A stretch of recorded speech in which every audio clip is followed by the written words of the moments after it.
Good morning everyone. I am Minu Mathur with all of you from DAV Public School Sikar. So we will study chapter 3 class 4 subject EVS games and recreation और आज पढ़ेंगे इसका part 4। तो इसमें हमने पढ़ा था games and recreation. तो आज का जो टॉपिक है वो है some other means of recreation. Some other means of recreation. Recreation के कुछ और तरीके हम देखते हैं इसमें। रिक्रिएशन तो आपको पता ही है कि जब हम बहुत लंबे टाइम तक काम करते हैं तब हम थक जाते हैं और इसके लिए हमें कुछ रेस्ट लेना होता है, रिफ़्रेश करने के लिए माइंड को। तो इसमें जो टॉपिक है आपका वो है kite flying.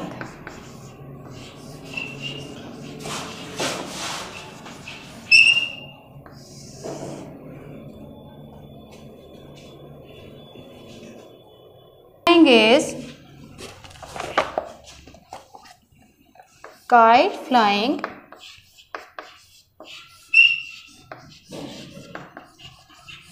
is a popular means of recreation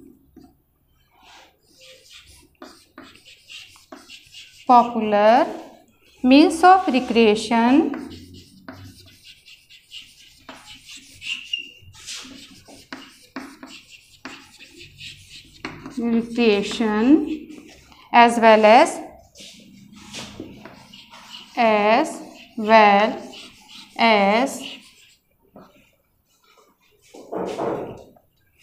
an art in India.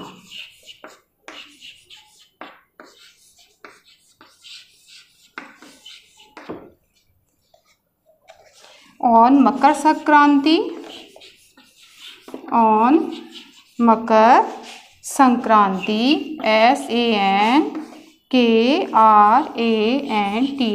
on Makar Sankranti and Independence Day, INDEPENDENCE, Independence Day, the sky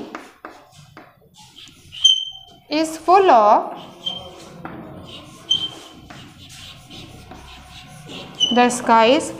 kites of all shapes.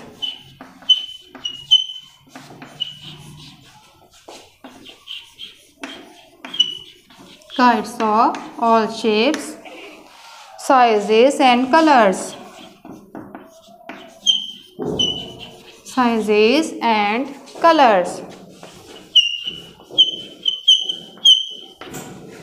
अब देखो काइट फ्लाइंग, आप सब भी क्या करते हो?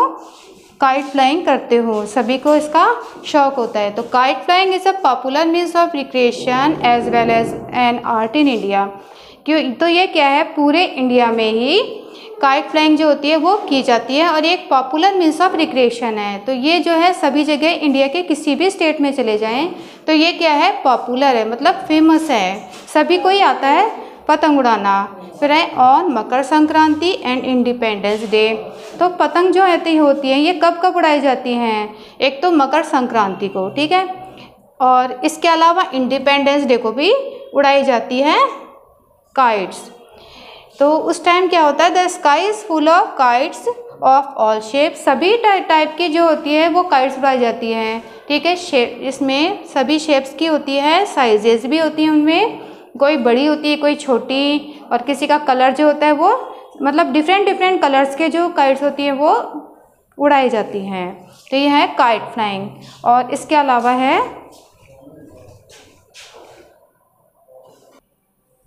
अब नेक्स्ट टॉपिक जो है वो है आपका सर्कस। सर्कस तो आपने सभी ने देखा होगा, बच्चों को सर्कस देखने का बहुत ज़्यादा शौक होता है, ठीक है। अब देखते हैं इसमें सर्कस में क्या है। Circus is an old and popular means of recreation. Circus जो है ये बहुत पुराना और पॉपुलर मीन्स ऑफ रिक्रिएशन है। इसमें देखो कौन कौन जो होते हैं वो परफॉर्म करते हैं। Clowns, trapeze artist, acrobats and jugglers perform to entertain the viewers by their amazing acts. अब देखो ये क्या होते हैं, क्लाउन्स। क्लाउन्स होते हैं ये जो मैजिशियन होते हैं, जो जादू दिखाते हैं और हमें हंसाते हैं, उन्हें हम क्लाउन्स बोलते हैं। ठीक है। अब उसके अलावा ट्रेपेज आर्टिस्ट कौन से होते हैं? ट्रेपेज आर्टिस्ट होते हैं, आपने सर्कस में देखा होगा, ये झूला सा होता है, झूले जैसा होता है, और उसमें वो लोग खड़े होते हैं और अपने क्या दिखाते हैं, अपने जो भी कलाबाजियाँ करतब होते हैं वो दिखाते हैं, वो ट्रेपेज आर्टिस्ट होते हैं। और एक्रोबेट्स होते हैं नट, जो रस्सी पर चलते हैं, ठीक है, रोप होती है उस पर चलते हैं, ये होते हैं एक्रोबेट्स। एंड जगलर्स, ये जगलर्स होते हैं जादूगर या मैजिशियन। ये क्या करते हैं, परफॉर्म करते हैं किसके लिए? To entertain the viewers. Viewers कौन होते हैं? देखने वाले। जो दर्शक होते हैं उनको एंटरटेन करने के लिए बाय देयर अमेजिंग एक्ट्स, अपने जो आश्चर्यजनक जो उनके काम करते हैं, जो भी वो एक्ट करते हैं, उससे वो क्या करते हैं, एंटरटेन करते हैं हमें। आपने भी इस सर्कस देखा होगा। Many animals are also trained to entertain the people.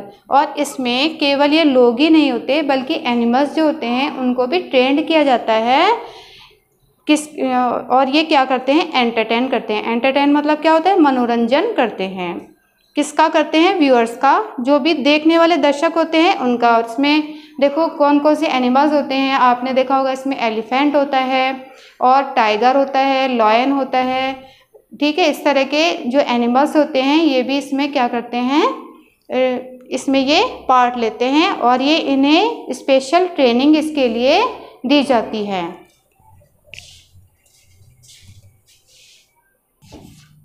Next जो आपका पॉइंट है वो है फेयर। फेयर क्या होते हैं? मेले।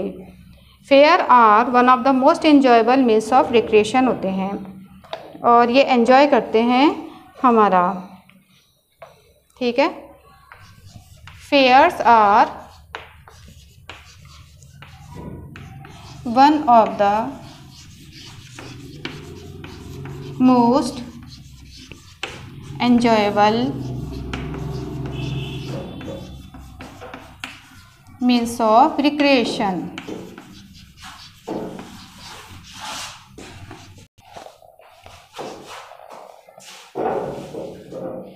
अब देखो ये फेयर्स जो हैं ये कब कब लगाए जाते हैं? देखो जो हमारे फंक्शंस होते हैं, Diwali, Christmas,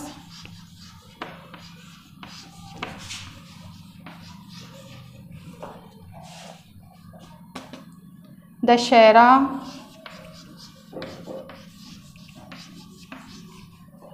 and new year. जब भी ये आपके फेस्टिवल आते हैं या कुछ भी फंक्शन आते हैं उस टाइम फेयर्स जो होते हैं वो ऑर्गेनाइज किए जाते हैं। तो इसमें क्या किया जाता है, बहुत सी स्टॉल्स लगाई जाती हैं। Many stalls are set at a fair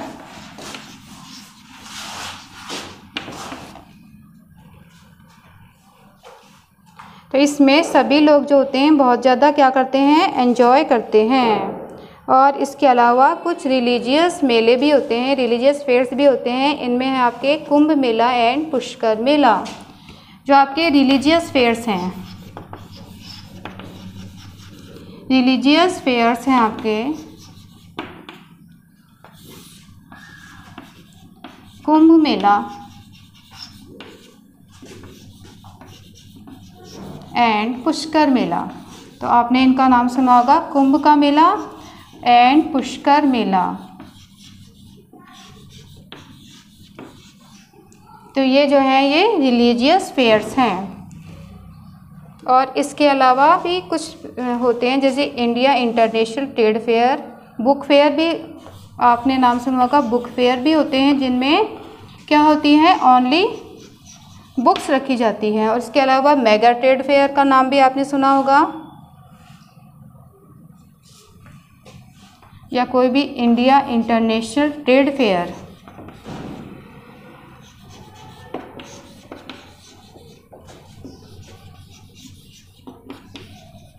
India international trade fair.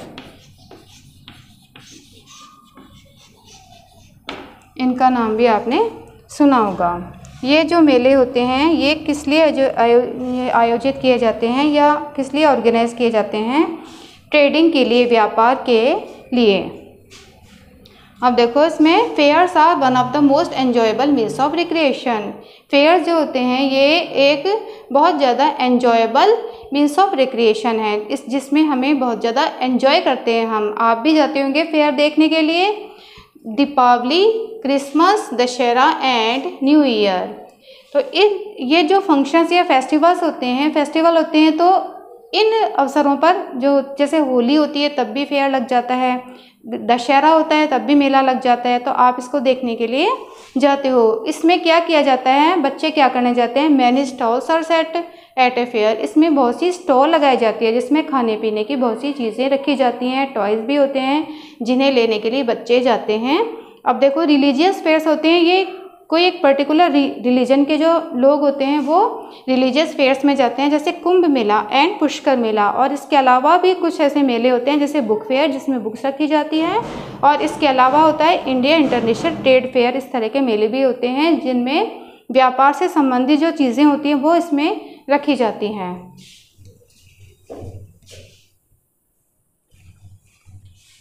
तो आपको ये समझ में आ गया होगा जो आपको रिक्रिएशन के आज तरीके बताए हैं, some other means of recreation जो आज बताए हैं। If you have any problem then you can send message और call on school WhatsApp number. Thank you so much.